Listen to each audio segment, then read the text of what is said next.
আসসালামু আলাইকুম প্রিয় ভিউয়ার্স, আজকের ভিডিওতে সবাইকে স্বাগত। আজকে আমরা একটি গুরুত্বপূর্ণ বিষয় নিয়ে কথা বলবো। যারা 2026 সালে এসএসসি পরীক্ষা দিবে, বিভিন্ন বিষয় নিয়ে তারা টেনশনে আছে যে তাদের সিলেবাসটা কি হবে, কি পড়বে। তারা একবারে সম্পূর্ণ নতুন একটি বিষয় তাদের জন্য নতুন একটা বই বের করা হয়েছে। সেই বই থেকেই একটা নির্ধারিত সিলেবাস অনুযায়ী তাদের 26 সালে পরীক্ষা হবে। আমরা দেখব তাদের এই গণিত বিষয়ে কি কি সংযুক্ত করা হয়েছে সেগুলো। তো গণিত বিষয়ের বইয়ে আমরা দেখতে পাচ্ছি যে অধ্যায় শিরোনাম দ্বিতীয় অধ্যায় এখানে আছে সেট অফ ফাংশন। এটা আমাদেরকে ভালোভাবে করতে হবে। অর্থাৎ আজকের এই ভিডিওটি স্টুডেন্ট এবং শিক্ষক যারা গণিত পড়ান তাদের জন্য উভয়ের জন্য খুবই গুরুত্বপূর্ণ। সেট অফ ফাংশন এটা আমরা খুব সুন্দর করে পড়াবো। এরপরে আছে কি তৃতীয় অধ্যায় বীজগণিতিক রাশি।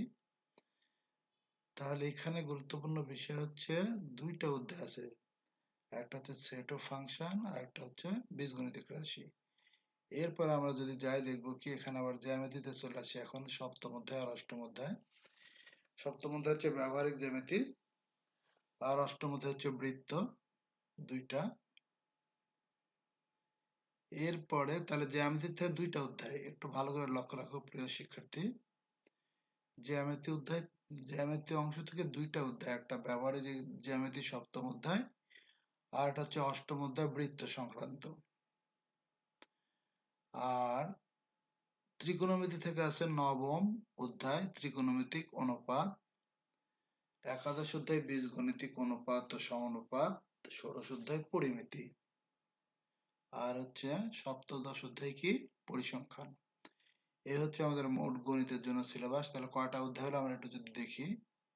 সপ্তদশ অধ্যায় একটা, দুইটা, তিনটা, চারটা, পাঁচটা, ছয়টা, সাতটা, আটটা, মোট আটটা অধ্যায় আছে। গণিতের এতগুলো অধ্যায়ের মধ্যে থেকে মোট 8টি অধ্যায়ের উপর কিন্তু 100 মার্কের প্রশ্ন করা হবে 2026 সালের এসএসসি পরীক্ষার্থীদের জন্য। তো এটা খুবই একটা শুভ সংবাদ। তোমাদের কোনো টেনশনের কারণ নেই। আমাদের হাতে 1 বছর সময় আছে, এর মধ্যে এই 8টা অধ্যায় খুব সুন্দরভাবে আয়ত্ত করা যাবে। তো আজকে এ পর্যন্তই। পরবর্তী ভিডিও দেখার জন্য সবাইকে ধন্যবাদ।